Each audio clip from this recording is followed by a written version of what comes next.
Good morning, welcome to CATEX TV. My name is Frank Fortunato. Today is Monday, May 22nd, 2017. If you want to follow us on Twitter, please go to CATEX TV.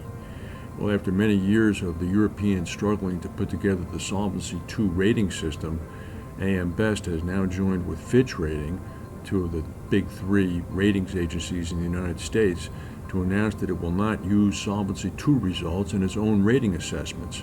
This is over concern that Solvency II results do not provide an accurate picture of insurers' balance sheets. In a statement released today by Best, the rating agency said that while Solvency II represented the European regulatory position and is intended to be risk-based, the company would still continue to use its internal Best's capital adequacy ratio model. It went on to say that it's our opinion that Solvency II may not provide a reliable picture of the underlying economics of an insurer's balance sheet at either the detailed or corporate level, and neither does it provide comparisons across insurers on a global basis. This is a significant blow to Solvency II, as we have reported in the past that insurers throughout Europe have complained loud and long about the cost and effort associated with complying with Solvency II. Liberty Specialty Markets, a subsidiary of Liberty Insurance, has now become the latest carrier to choose Luxembourg as its destination for its post-Brexit EU subsidiary. This is being reported by the Insurance Insider. If Liberty proceeds as planned, the move will increase Luxembourg's lead over its EU rivals as the Grand Duchy competes to attract London market carriers looking to retain passporting rights after Brexit. AIG became the first major group to select Luxembourg earlier this year. FM Global and Hiscox have followed suit. Meanwhile, speaking of Brexit, European Union ministers have finalized their negotiating position with Britain over the weekend. They are firm now, apparently, on demanding a divorce payment bill as high as 100 billion euros. This stems from existing obligations that Britain voted to approve as it was a voting member of a 27-member consortium. The feeling in Britain, of course, is that even paying, as one politician said, £1 billion settlement would be a lot of money. In the midst of all this, of course, the British election is ongoing, and between Theresa May and Jeremy Corbyn, one of whom is going to have to sit at the table to negotiate the exit with the EU. Ms. May is saying that the money paid in the past by the UK into joint EU projects ought to be taken into account in the final sum. She said that we'll make it clear that we'll look at both rights and obligations insofar as what we currently owe. The fact of the matter is that Britain is on the record for supporting spending and having voted for it prior to the EU disengagement vote last June. It's hard to see how Britain is going to be able to wriggle out of this. Ford Motor Company is making some news. Apparently the board has decided to oust CEO Mark Fields, the 56-year-old Fields who took over from Alan Mulally just last year.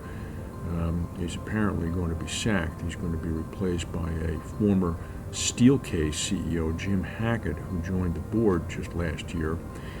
The shakeup comes just several weeks after Bill Ford Jr. expressed public concern about the company's falling stock price. Ford has also been hit worse than other U.S. automakers in its decline in sales. One of the big concerns is that Mr. Fields had focused the company into a high-tech direction, starting tie-ups with companies such as Amazon and Starbucks that will allow a driver to tap a button to access the Alexa voice assistant at Google and then order a cup of coffee while driving to the local restaurant. People within Ford are saying that these kinds of initiatives came at the expense of taking his eye off the ball insofar as basic production of pickup trucks and automobiles. Ironically, it's Tesla which has focused on such initiatives such as driverless cars, where Fields in fact had done significant work advancing Ford's driverless car initiative into the forefront. It's Tesla that has been receiving the most attention and now has a market capitalization bigger than Ford. There was an explosion earlier today at a refinery in South Africa injuring 11 people and forcing the shutdown of operations, cutting about 100,000 barrels of oil a day. The refinery is operated jointly by the French group Total and the South African group Sasol. The investigation is ongoing. The fire is still not out. The bulk of the refinery continues to operate, but there is a significant cutback. Hong Kong's flagship carrier Cathay Pacific has said it will cut 600 jobs as part of its biggest restructuring in 20 years. The airline said it would save 30% in employee costs at its head office. They made this announcement after they had posted news about its first annual loss in 8 years. Over the weekend, the United States was treated to pictures of Donald Trump in Saudi Arabia dancing a Saudi sword dance with the Saudi king and meeting with leaders of over a dozen other Islamic countries, all despots, if you will, royalty. Meanwhile, the one democracy in the area, a Shia democracy, is Iran, which saw that President Hassan Rouhani was reelected with 57% of the vote.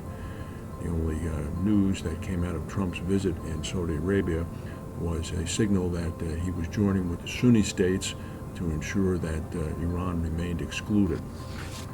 Meanwhile, in Washington, D.C., news continues to swirl about an investigation close to someone in Trump's White House who is a confidant of the president. There are only 2 or 3 names on that list. We will not speculate. You can read the newspapers to find out who that might be. That's the news for today. If we have any breaking news, we'll come back and tell you. Thank you for watching, and we'll see you tomorrow.